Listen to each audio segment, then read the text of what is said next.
Hey, everybody. The podcast today is regarding the Uvalde shooting of the small kids at the school that we've all heard of in Texas.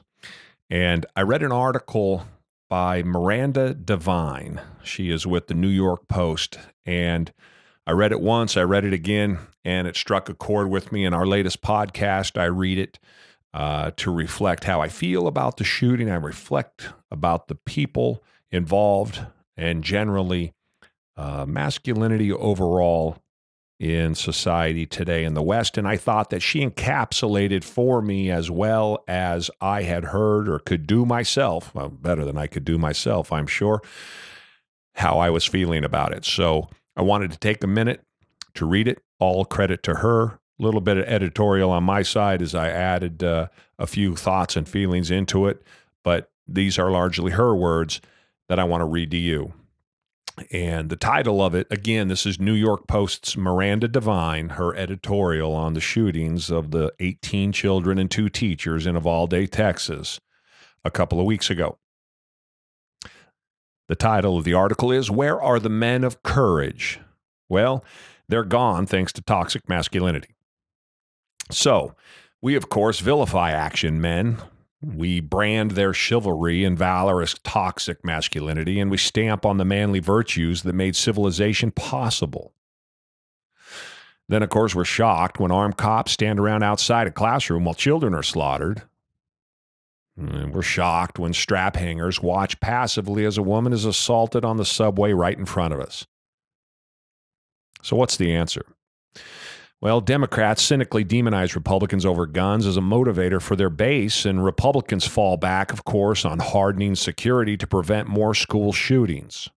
But little Rob Elementary School in Uvalde, Texas, where an 18-year-old gunman murdered 19 small children and 2 of their teachers last week, well, they were already pretty hardened. You see, Uvalde Consolidated Independent School District had its own 6-strong police force. It had its own armed security guards. It had its own perimeter fencing. And it had locked classroom policies, all according to a security plan posted on its website. Still, didn't matter. Shooter found an unlocked door.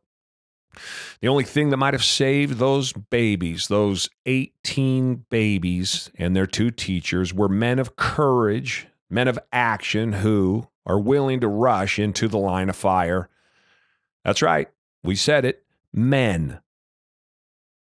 Instead, of course, they had armed police officers milling about outside their classrooms, reportedly for over an hour, as their blood flowed unchecked and their innocent souls rose to heaven.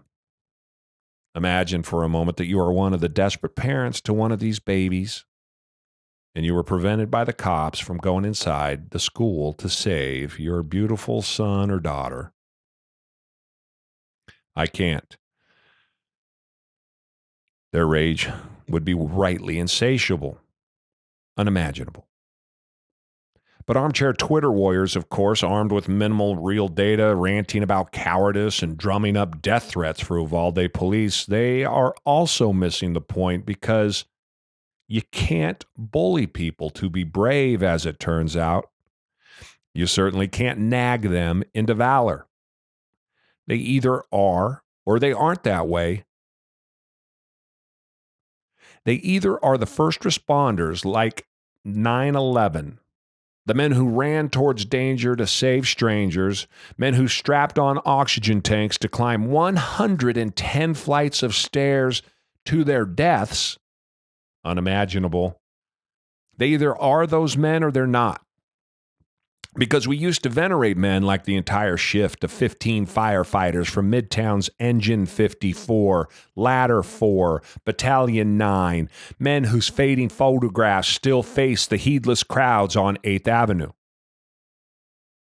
Men with families to live for, who nonetheless rushed to their deaths on 9/11 because they believed in a system of honor and duty, and one in which they were destined to be guardians of the community. Who are these supermen? Let's name them. Men like Battalion Chief Edward Garrity.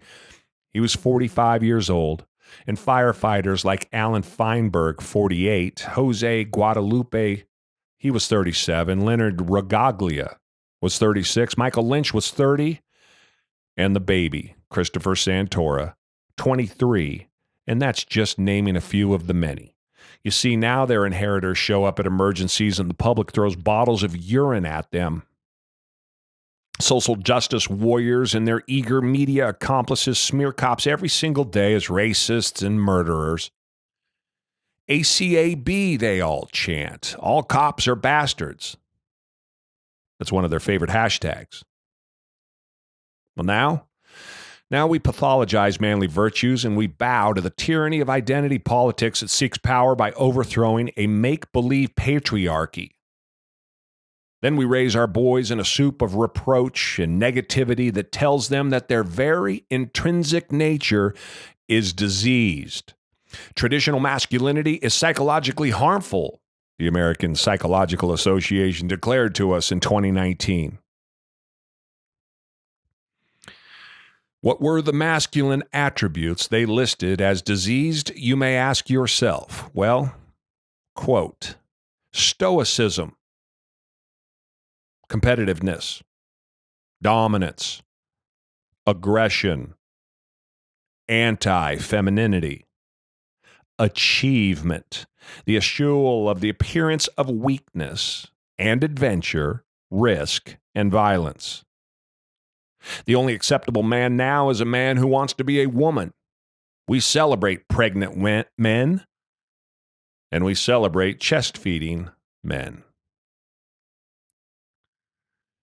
In the drive to destroy masculinity, you see, we've also had to erase women as well.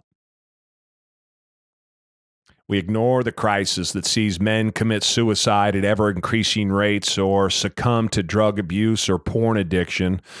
All the while, savvy young women graduate from college in disproportionate numbers. These are women trained from childhood to be entitled and unrealistic about relationships. Women trained from childhood to be unrealistic about their fertility and the sacrifices and the joys of motherhood. So much so, many become bitter, ultimately blaming men for their confusion. Along the way, we emasculate the institutions that were necessarily masculine for our protection, notably the military, and as an example, the U.S. Marines, who celebrated lesbian, gay, bisexual, transgender, queer, and intersex Pride Month by tweeting a picture of a combat helmet adorned with rainbow-colored bullets. So what do men do? Well, they recoil and they retreat. They leave the stage for hysterical epsilon men like Beto O'Rourke. These are men who whine and posture, but can't protect a single thing. Then, when we need a strong, quick-thinking Gary Cooper to save us from the outlaws, he's nowhere to be found, you see, because we have ran him off. You see, because we have rendered him extinct. And that left 19 kids to be slaughtered inside of a classroom while those very same men and women wearing the legacy costume of toxic masculinity stood around waiting for orders. But we knew it was coming. We've seen it. C.S. Lewis foretold this happening in his dystopian book, written in 1943, The Abolition of Man. He said, quote, "We make men without chests and expect from them virtue and enterprise. We laugh at honor and are shocked to find traitors in our midst. We castrate and then bid the geldings to be fruitful." Ladies and gentlemen, we have a masculinity problem, one that we had better get in front of sooner rather than later. Hey, my friends, I hope you enjoy what you're hearing. Do us a favor. Go out, like, follow, subscribe, and share the podcast, if you will. Help us out. Leave a comment. Go over to Apple Podcasts. Leave us that 5-star rating. It sure help us out, and we'd appreciate it. And as always, thank you very much for listening.